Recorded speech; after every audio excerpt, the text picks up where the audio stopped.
동해바다의 그 파도가 일렁이고 또 산과 호수가 넓게 펼쳐진 이 강릉에 와서 이 주님과 함께 예배를 드리게 돼서 참으로 감사합니다. 예, 여러분들 감사합니다. 어제는 저희가 함께 이사야 말씀을 같이 읽었습니다.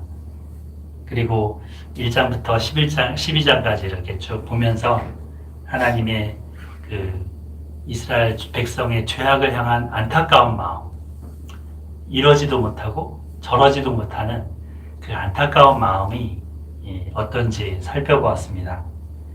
무엇보다도 그 아하스라는 왕이 이제 그 복잡한 국제 정세 속에서 이 북쪽에서 이렇게 연합군이 쳐들어오는 것에 대한 두려움이 있었고, 그거보다 또 더 큰 세력인 아수르가 더 이렇게 지배하고 이제 다스리려고 하는 그 세계 속에서 아수르를 의지하는 그런 모습을 같이 읽었습니다. 근데 하나님께서는 그에게 하나님을 의지하라, 여호와 하나님을 의지하라, 네가 믿으면 설 것이고 그러지 않으면 이 정말 금방 의지하던 그 지팡이가 부러질 만한 지팡이인데 그거 의지하면 넘어진다. 그러면서 징조를 구하라고 하신 부분을 봤습니다. 이 징조에 대해서 하나님이 구하지 않는 그에 대해서 친히 징조를 보여주셨는데 그것이 임마누엘이라는 이름을 가진 아기의 어린아이의 탄생이었습니다. 임마누엘. 임마누엘의 뜻이 뭐라고요? 하나님이 우리와 함께 하심이라. 그래서 오늘 설교 제목이 여호와께서 우리와 함께 하신다 라는 제목입니다. 보이지 않는 하나님을 보는 것 같이 믿는 그들은 정말 하나님이 함께 하신다는 그 믿음을 가진 이들은 어떻게 다릅니까? 오늘 본문에서는 여호수아와 갈렙이 이 여호와께서 우리와 함께 하신다라는 그 임마누엘의 신앙을 갖고 있습니다. 어떻게 우리도 대다수가 비진리 편에 서 있을 때 진리 편에 담대히 서 있을 수 있습니까? 하나님은 어떻게 그들과 함께 하시기도 하고 또 함께 안 하시기도 합니까? 이 말씀이 우리 삶에 동행하시는 하나님, 임마누엘 하시는 그 하나님, 이 하나님에 대한 믿음을 갖도록 하시기를 바랍니다. 아멘. 민수기 12장 오늘 한번 보겠습니다. 민수기 12장 거기를 보면 16절 맨 마지막 절이죠. 그 후에 백성이 하세롯을 떠나 바란 광야에 진을 치니라 라고 했습니다. 그 후에라고 하면 뭐죠? 지난주 설교 본문을 되짚어 봐야 됩니다.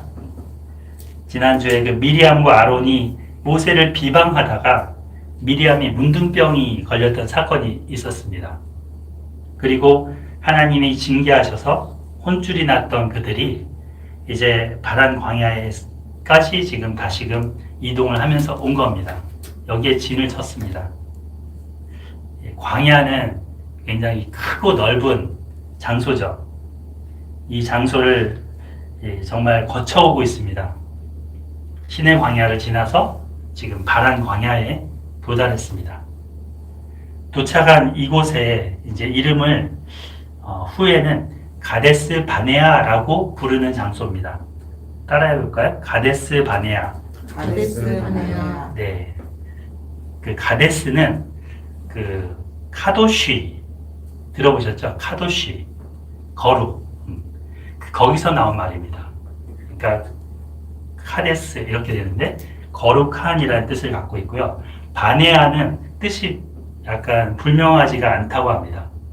하여튼 거룩한 장소 이렇게 이제 부르던 장소인데요. 이곳에서 이 백성이 믿음과 현실 사이에서 결단을 요구받게 됩니다. 그 결단을 해야 되는 장소입니다. 이 가데스 바네아는 어떤 지역이냐면 4개의 우물이 있는, 그러니까 샘물이 있는, 물이 솟아나오는 그런 지역입니다. 이걸 뭐라 그래요? 사막에서? 그죠? 오아시스.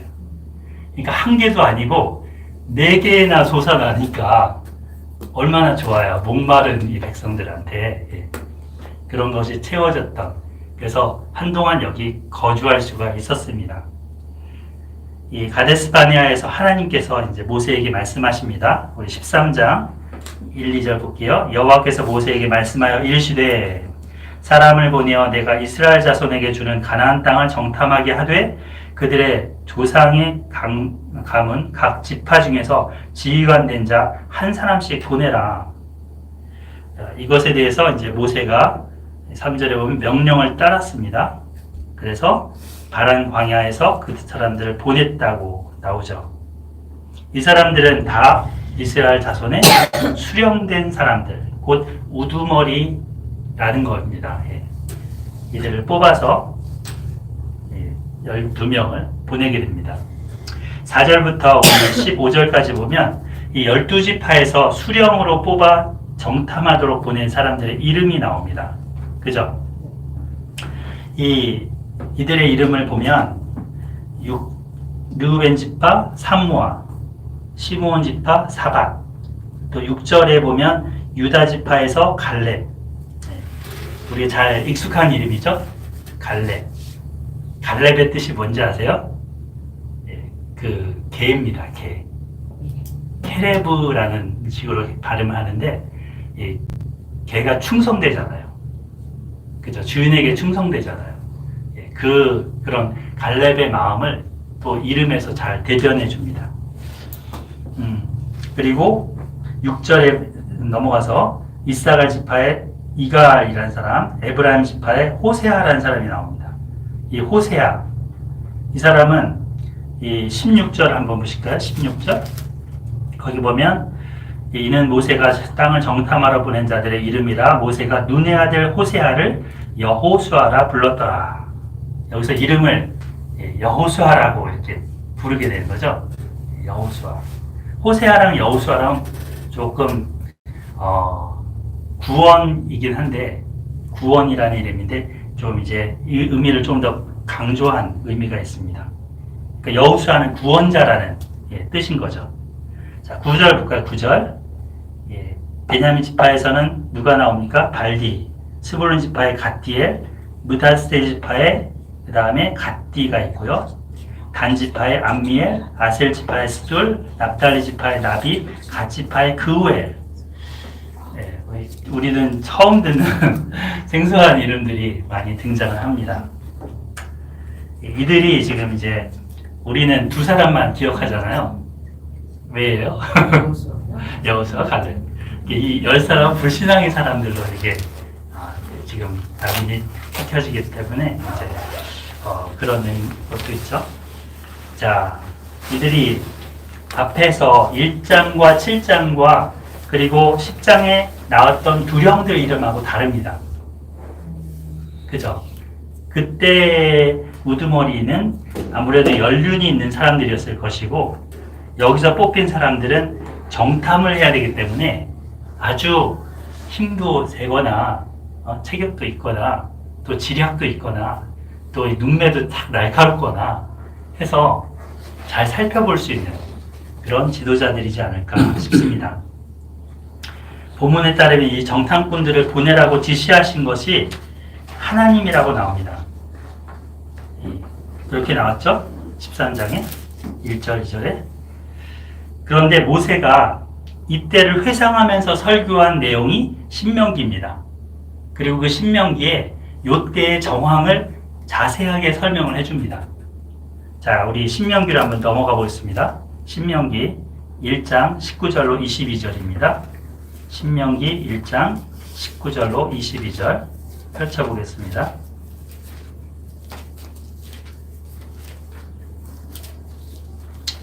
네, 19절.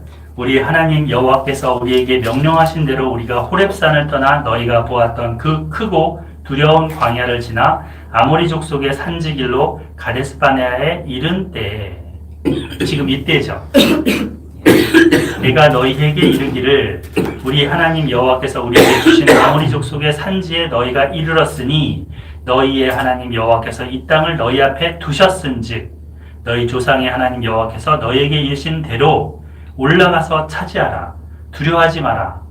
주저하지 말라. 한즉 지금 모세가 야 이제 돌격해 한 거죠. 정탐꾼을 세우기 이전에 예. 자 이제 우리는 공격 이렇게 방향타를 보낸 겁니다. 근데 22절 같이 읽어볼까요? 22절 시작.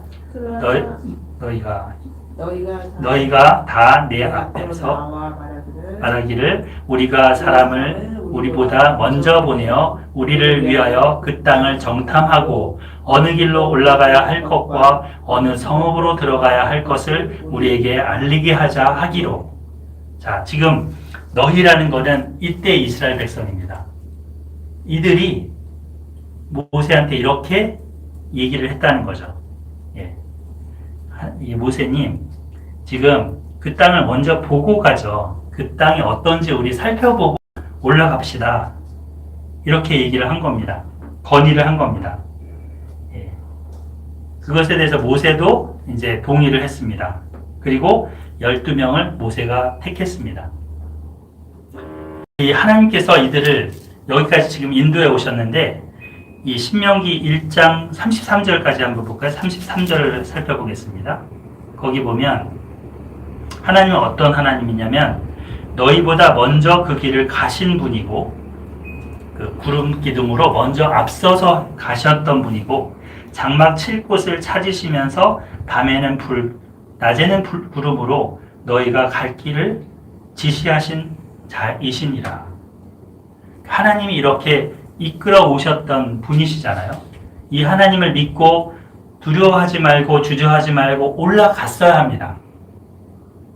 정탐꾼을 보낼 게 아니고 이 지금 모세가 가라 했을 때 올라갔어야 합니다. 그런데 이들이 주저했고 정탐꾼을 보냄으로 지금 간을 보고 있는 겁니다. 하나님은 이들의 이런 결정을 허용하시고 허락하셨습니다. 하나님은 이들의 그런 결정을 마치 어린아이가 칭얼대면서 보채는 거죠. 이빨 썩은 아이가 사탕 달라고 막 뗐을 때 그래 먹어 이러면서 아버지가 마음에는 안 들지만 주는 마지못해서 막대 사탕 하나 입에 물려주는 그런 꼴과 같은 비슷한 상황입니다. 때로 우리는 두려움이 있으면 이리 재고 저리 재면서 간을 보려고 합니다. 과감히 도전하기보다는 한참을 망설입니다. 물론 돌다리도 두들기라는 그런 속담이 있습니다. 확실한 그 상태에서 건너가는 게 중요하지 않냐. 하지만 믿음의 세계는 하나님의 약속의 근거에서 발을 내디디는 세계입니다. 내 계산기 두들겨서 맞으면 가고 계산기 두들겨서 안 맞으면 안 가는 그런 세계가 아닙니다. 지금 정탐꾼 보내서 지금 자기들의 마음에 안 맞으면 안 갈 거예요. 그러므로 무엇을 결정할 때 두려움이 앞선다면 내 잔머리를 의지하기보다는 하나님을 신뢰하고 기도하고 의지해야 합니다. 이들은 잔머리로 정탐을 생각해낸 겁니다. 하나님은 마지못해 허락하신 것일 뿐입니다. 자, 모세는 정탐꾼들이 무엇을 보고 올지를 이야기해 줍니다. 13장으로 다시 민수기 돌아가 보겠습니다. 13장 17절로 20절입니다. 모세가 가나안 땅을 정탐하러 그들을 보내며 이르되 너희는 내게 길로 행하여 산지로 올라가라. 올라가서 그 땅이 어떠한지 정탐하라. 곧 그 땅 거민이 강한지 약한지 많은지 적은지와 19절 읽어주실까요? 19절 20절 시작. 그들이 사는 땅이 좋은지 나쁜지와 사는 성읍이 진영인지 산성인지와 토지가 비옥한지 메마른지 나무가 있는지 없는지를 탐지하라. 담대하라. 또 탐지하라 그랬죠? 네. 거기 17절에 보면 네겝길이라는 길이 나옵니다. 네겝길. 이거는 네겝가 밑에 가나안 땅에 이렇게 쭉 길쭉하게 돼 있어요. 근데 이 밑에가 그 남방 지역, 남쪽 지역이에요. 그래서 남방이라는 게 히브리 말로 네게브예요. 그래서 이 남쪽 길입니다. 이곳에서 가나안으로 올라가는 길이 있는데 하나는 블레셋 쪽으로 해서 해안도로로 올라가는 길이 있고요. 하나는 산지로 해서 이렇게 쭉 올라가는 산지길이 있습니다.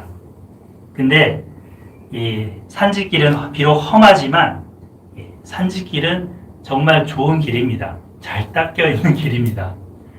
옛날 고대 아브라함 때부터 이 길을 뻔질나게 다녔던 길입니다. 아브라함, 이삭, 야곱이 저기 세겜부터 해서 그 베델, 그죠? 헤브론, 그리고 그 밑으로 해서 브에세바 이 길을 계속 다녔어요. 진을 치기도 하고.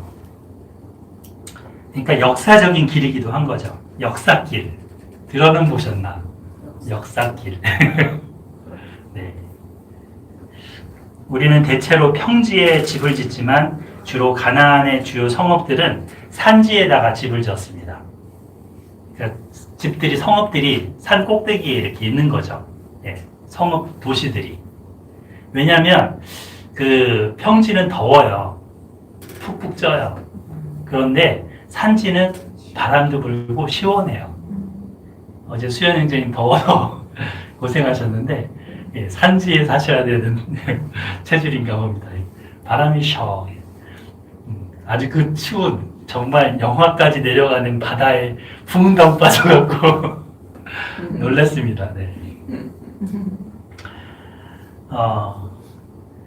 하여튼 여기 이제 사는 사람들을 살펴봐라 했는데 그 다음에 보라고 한 게 뭐예요? 거민이 강한지 약한지 많은지 적은지 살펴보는 거 하고 군사력을 보는 거죠. 일종의 사람 수를 보는 거 하고 땅을 보라고 했습니다. 땅이 좋은지와 나쁜지 그리고 성읍이 진영인지 산성인지 그러니까 이 하나님이 젖과 꿀이 흐르는 땅이라고 이 땅을 소개해 주셨는데 과연 그러한지 너희 눈으로 살펴보고 와라 이거죠.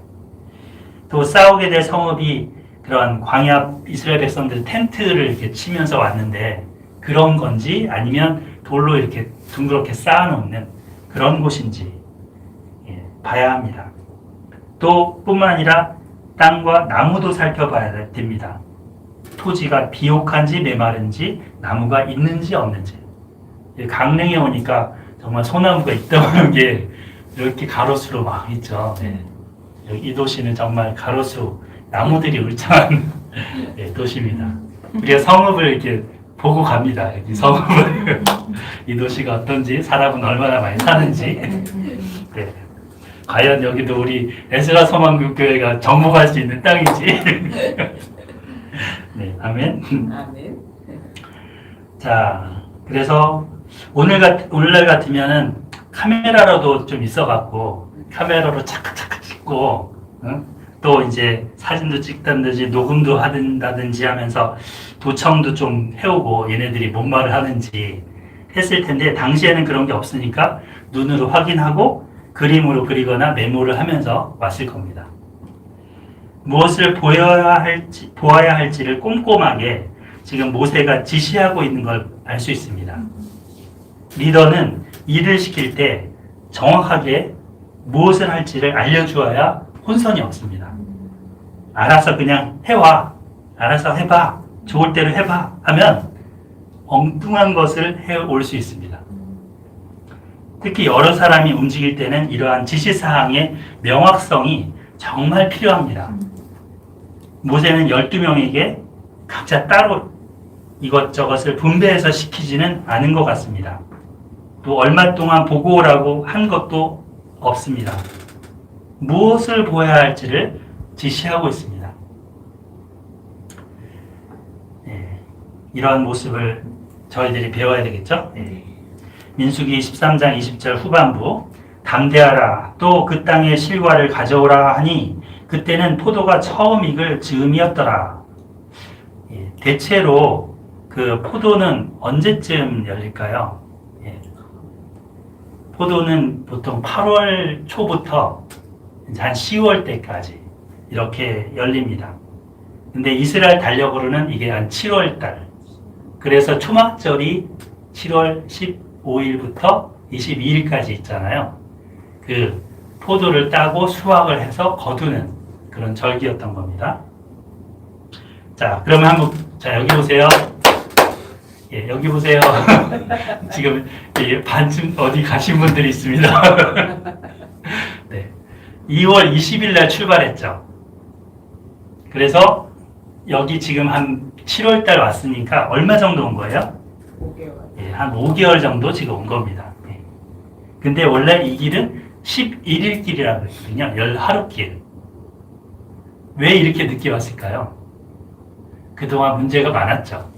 불평하고 원방하고 뭐 비방하고 예, 이러다 보니까 이제 그 빨리 올 수 있는 길을 더디게 오게 된 겁니다. 근데 이것도 빨리 온 거예요. 정말 금방 올라갈 길을 지금 40년을 뺑뺑이 돌게 되는 그 순간이 지금 이때의 결정에 따른 거게 된 것입니다. 안타까운 일이죠. 자, 근데 여기 여태까지 왔던 것의 목표가 고지가 바로 저기 있습니다. 이제 고생 끝, 행복 시작입니다. 그죠?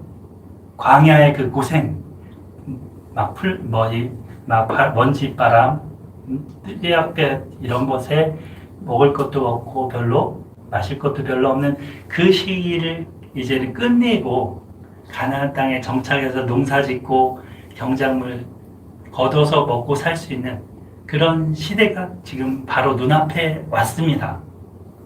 예. 이들은 여기서 어떻게 해야 합니까? 모세의 말처럼 13장 20절 후반부에 담대하라. 담대해야 합니다. 담대히 나아가야 합니다. 21절 이에 그들이 올라가서 땅을 정탐하되 신광야에서부터 하맛 어귀 르홉에 이르렀고, 이 하맛이라는 지역은 어디냐면 저기 갈릴리에서부터 더 올라가면은 이제 그 단이라고 있어요. 나중에 분배를 할 때 단지파가 꼭대기까지 올라가잖아요. 그 정도보다 이제 더 위에 있는 그 즈음에 있는 지역이에요. 하맛. 그러니까 이 가나안 땅이 한라에서부터 백두까지 우리나라로 치면 올라간 겁니다. 자, 22절 또 네게베로 올라가서 헤브론에 이르렀으니 헤브론은 애굽 소안보다 7년 전에 세운 곳이라 그곳에 아낙 자손 아히만과 세세와 달메가 있었더라. 헤브론 많이 들어보셨죠? 헤브론. 네. 그 헤브론은 창세기에서 유명한 장소입니다. 예. 자, 그래서 헤브론이 사라가 숨을 거뒀을 때 여기 아브라함이 거주하고 있었죠. 그래서 이제 요만큼도 없는 겁니다. 그때 이제 그 지역의 거주민이 아브라함한테 자기 밭을 주겠다고 했죠. 그 밭을 당신이 굴이 하나 있는데 당신의 그 잃은 부인을 위해서 저 세상 간 부인을 위해서 묘실로 쓰십시오 얘기합니다. 그러나 아브라함은 그 땅을 돈을 주고 삽니다. 그리고 아내를 장사 지냈습니다. 이후에 아브라함도 그곳에 장사됩니다. 그리고 그 이후에 아브라함의 아들 이삭이 있죠. 이삭과 그 아내 리브가도 여기 장사가 됩니다. 또 그 손주 야곱과 레아도 여기에 장사가 돼서 그 묘실에 묻힙니다. 그러니까 이 헤브론 이 땅은 조상 그 아브라함, 이삭, 야곱 이들이 구매한 땅이면서 이들이 묻혀 있는 너무나 소중한 땅인 거죠. 하나님은 아브라함이 살아있을 때 이 땅을 주겠다고 약속하셨습니다. 뭐라고 하셨냐면 너는 눈을 들어 너 있는 곳에서 동서남북 바라봐. 보이는 땅을 내가 너와 너의 자손에게 줄 것인데 영원까지 이룰 거야 하셨습니다. 그들이 정말 조상들에게 약속했던 그 땅 앞에 지금 있는 겁니다.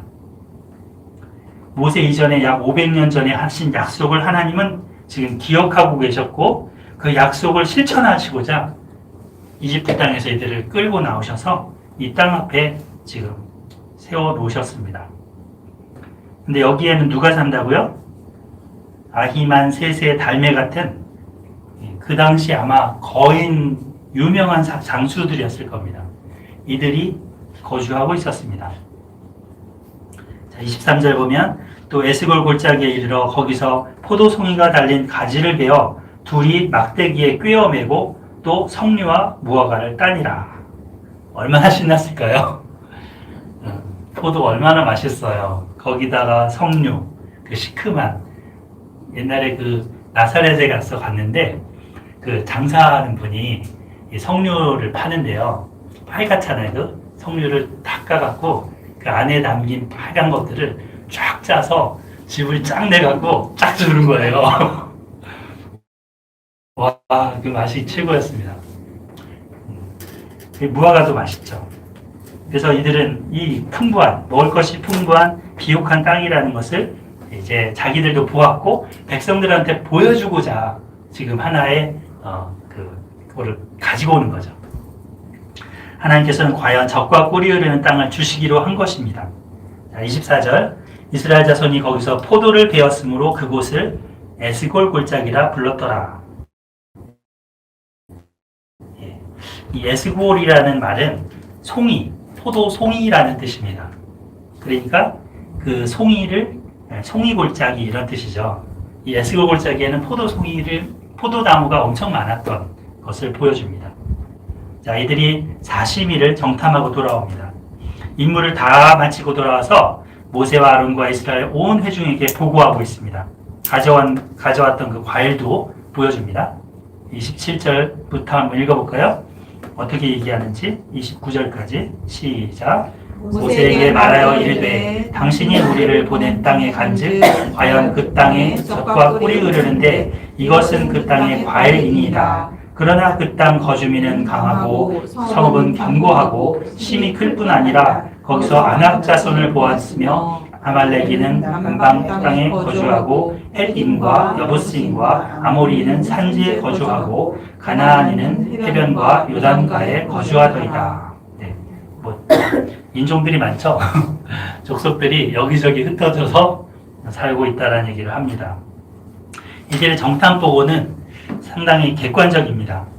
그 땅의 그곳의 장점과 단점을 모두 이야기합니다. 일단은 첫 번째 장점은 뭐예요? 땅이 매우 좋다는 겁니다. 근데 단점은 뭐예요? 그 땅 거주민이 강하고 성읍도 강하다는 것입니다. 우리가 대적하기에는 만만한 상대가 아닙니다. 라는 얘기죠. 아말렉인, 헷인, 여부스인, 가나안인 이런 족속들이 각 곳에 나누어서 살고 있다 말합니다. 이 정탐 보고를 들은 백성들은 웅성웅성 거렸습니다. 정탐꾼들이 그 땅 거주민이 강하고 성읍이 견고하고 힘이 클 뿐 아니라 우리가 아낙 자손을 보았나이다 할 때 입이 벌어지면서 눈이 휘둥그레지면서 겁을 먹었습니다. 이때 갈렙이 나서서 말합니다. 30절 갈렙이 모세 앞에서 백성을 조용하게 하고 이르되 우리가 곧 올라가서 그 땅을 취하자 능히 이기리라. 우리가 올라가서 그 땅을 취합시다. 능히 이길 것입니다. 하나 이렇게 됐어요. 갈렙은 백성들의 두려움을 잠재우려고 했습니다. 올라갑시다. 차지합시다. 이길 것입니다. 어떻게든 그 갈렙은 정말 이들이 같이 나갈 수 있도록 독려하고 있습니다. 그는 모세를 통해서 들려주신 하나님의 약속을 가슴에 품은 사람입니다. 그동안 인도해 오신 하나님의 능하신 손과 그 선하심을 본 사람입니다. 그리고 그 하나님을 믿었습니다. 하나님께서 주신 땅이라고 하셨기 때문에 올라가서 취하고자 하면 이길 수 있다 확신했습니다. 그 10명의 앞선 그 정탐꾼들, 그들의 그 말하는 것으로 인해서 백성들이 중도 포기하지 않도록 지금 이들을 용기를 주려고 하고 있는 거죠. 근데 어떻게 끝나요? 하나. 이 갈렙의 말이 받아들여지지 않았다는 것이죠. 반대의 편에 있는 10명의 정탐꾼들이 갈렙의 의견에 정면으로 반박합니다. 31절부터 33절. 그와 함께 올라갔던 사람들은 이르되 우리는 능히 올라가서 그 백성을 치지 못하리라.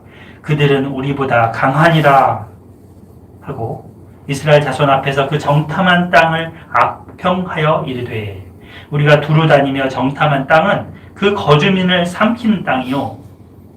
이 말은 뭘까요? 거주민을 삼키는 땅이요. 이 땅은 북쪽과 남쪽의 길목에 있는 땅입니다.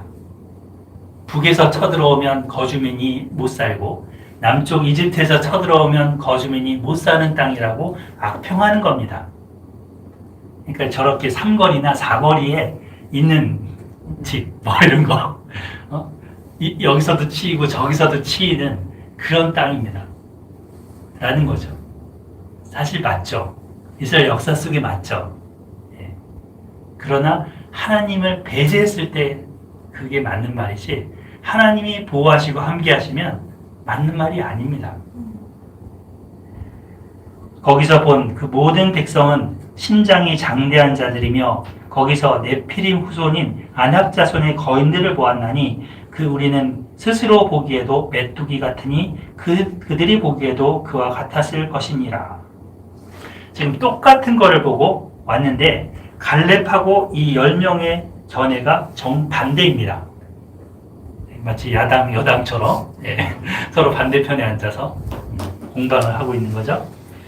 이 10명은 숫자로도 지금 갈렙 그 소수의 인원 더 앞서죠. 소수의 인원보다 더 앞섭니다. 다수결로 해도 그들의 말, 그들의 주장이 더 우선이 되어버립니다.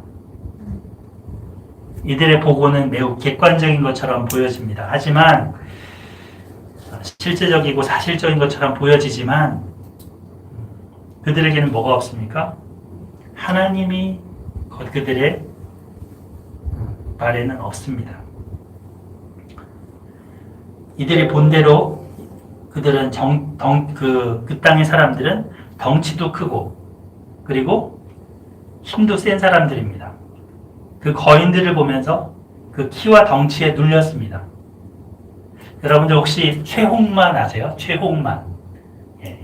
이 사람 보통 제 키도 지금 180이 조금 안 되거든요. 179 내지 178 정도는 되는데 최홍만의 키가 2m 18cm라고 합니다. 2m 거의 20이죠. 격투기 선수입니다. 그리고 이 사람이 원래 씨름 선수였는데 이제 종목을 격투기로 이렇게 변경을 한 사람이잖아요. 그래서 한 흑인 사람을 딱 만나고 목을 탁 잡아갖고 이렇게 꽉 누르는 사진이 있어요. 근데 위에서 꽉 찍어 누르는 거예요. 이렇게. 너 가만한 데로서. 정말 그 사람 앞에 서 있다고 생각해 보세요. 덤벼들면 그 사람 멱살에 붙잡혀서 숨도 못 쉴 것 같이 여기지 않겠습니까? 이 10명의 정탐꾼들이 그 아낙 자손 같은 네피림 후손 같은 그들 앞에 이렇게 느낀 겁니다. 그리고는 결론은 뭐예요? 자기들은 메뚜기 같다. 보통 뛰어봐야 벼룩이지 이런 말이 있죠. 뛰어봐야 벼룩이지. 메뚜기가 폴짝폴짝 뛴다고 해도 잡히면 송장감입니다. 레위기 11장에서는 메뚜기는 먹을 만한 곤충이었습니다. 자신들을 그 먹힐 만한 메뚜기에 빗대고 있습니다. 우리는 스스로 보기에도 메뚜기 같으니 그들의 보기에도 그와 같았을 것이라. 자기들 꼬라지를 볼 때 정말 볼품없고 적은 메뚜기, 곤충 수준이라고 비하하고 있습니다. 완전히 사기가 저하되어 있고 백성들의 사기도 다 빼버립니다. 뭔가 해볼 만한 그 기력까지 다 빼버립니다. 시도도 못 해보고, 우리 못해. 예. 우리 접어. 뭘 확인해. 그러면서 접어. 가방 싸. 짐 싸. 이러는 거죠. 이 정탐꾼들의 보고와 주장에는 무엇이 빠져 있습니까? 갈렙은 어떻게 이들과 달리 말할 수 있었습니까? 이들과 갈렙의 차이는 무엇입니까? 똑같은 것을 보고서도 어떻게 이렇게 다른 그 방향 설정이 다를 수 있습니까? 한쪽은 못해 이거고 다른 한쪽은 할 수 있어 하자 이겁니다. 근데 못해가 대다수고 하자는 지금 한 사람입니다. 여기서 가르치는 게 긍정적인 사고방식을 가지라는 것일까요? 부정적인 사고라서 문제라는 걸까요? 아닙니다. 갈렙은 하나님의 약속을 가슴에 품고 하나님을 보는 분처럼 믿고 있는 것입니다. 그리고 구원 역사를 통해 그는 하나님을 만났습니다. 하나님을 알았습니다. 하나님을 믿었습니다. 하나님은 신실한 분이시고 그 하신 말씀을 반드시 이루신다는 그것을 경험하고 그렇게 믿었습니다. 그동안 인도해 오셨던 하나님, 지금도 그 구름 기둥으로 인도해 가시고 만나러 먹이시는 하나님께서 약속하신 땅을 내게 주실 것을, 내 앞에 주실 것을 믿었습니다. 눈앞에 보이는 현상보다도 그에게는 이것이 더 크게 보였습니다. 그 네피림 후손이라는 아낙 자손보다도 하나님이 더 크게 보였습니다. 보이는 그 큰 성읍보다도 보이는 그 거인족보다도 하나님은 더 크신 분이신 것입니다. 하나님의 약속이 더 성읍보다 더 확실한 것입니다. 무너질 수 없는 약속입니다. 믿음의 사람은 보이지 않는 분을 보는 것 같이 여기며 살아갑니다. 결코 자기를 메뚜기로 격화시키지 않습니다. 도리어 어떻게 봅니까? 자, 우리 14장으로 한번 넘어가 보겠습니다. 14장 9절.